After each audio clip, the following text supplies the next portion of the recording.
যদি একটা মামলা চার্জশিট হয়ে যায় শুধুমাত্র তখন এখানে আইন মন্ত্রণালয়ের মামলা প্রত্যাহার করার এখতিয়ার বা সুযোগ থাকে।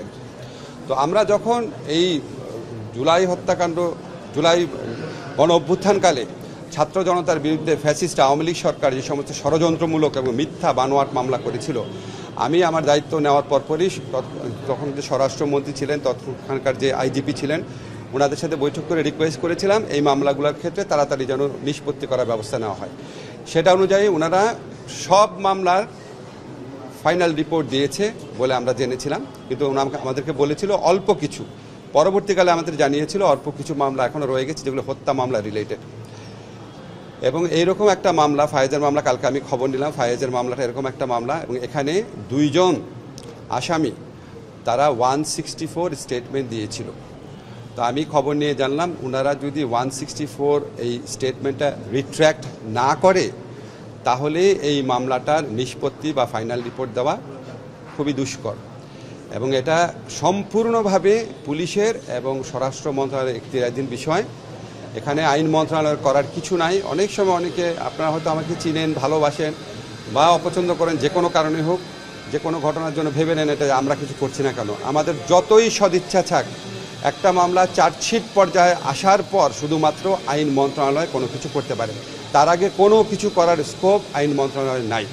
তো আমরা আশা করব যারা উপযুক্ত কর্তৃপক্ষ আছে তারা উপযুক্ত ব্যবস্থা নেবে, এবং 164 স্টেটমেন্ট যারা দিয়েছিল তারা যেন 164 স্টেটমেন্ট প্রত্যাহার বা রিট্র্যাক্ট করার পদক্ষেপ নেয়, যাতে করে এই মামলাটা খুব দ্রুত উইথড্র করার সুযোগ সৃষ্টি হয়।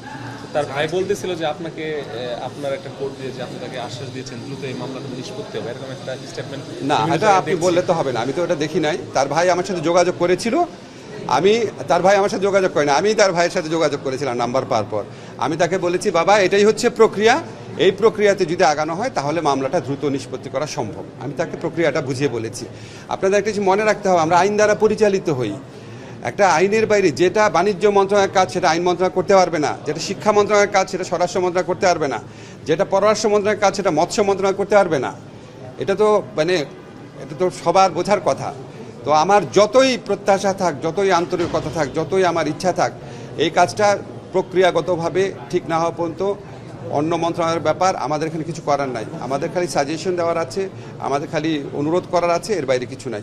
আমি ফাইয়াজের ভাইকে কালকে বুঝিয়ে বলেছি প্রক্রিয়াটা কি। আপনারা যারা 164 স্টেটমেন্ট দিয়েছিল ওনাদেরকে একটু কাইন্ডলি জিজ্ঞেস করেন যে সরকার আসছে 8 মাস হয়ে গেছে, ওনারা এখনও 164 স্টেটমেন্ট, যেটা আমি বিশ্বাস করি পুলিশ অত্যাচার করে নিয়েছে, নির্যাতন করে নিয়েছে বা ভয় দেখিয়ে নিয়েছে, 8 মাস হয়ে গেল, ওনারা 164 স্টেটমেন্ট তো বুঝেন, বলা যে আমি আসলে করেছি অপরাধটা, তো ওনারা 164 স্টেটমেন্টে 8 মাস হয়ে গেছে উইথড্র করছেন না কেন? এটা একটু কাইন্ডলি ওনাদের জিজ্ঞেস করেন। যদি উইথড্র করতেন ওনারা তাহলে তো আজকে এই শিশু ফায়াজকে এই কোর্টে যাওয়া বা এই ধরনের একটা পরিস্থিতির মুখে আমাদের পড়তে হতো।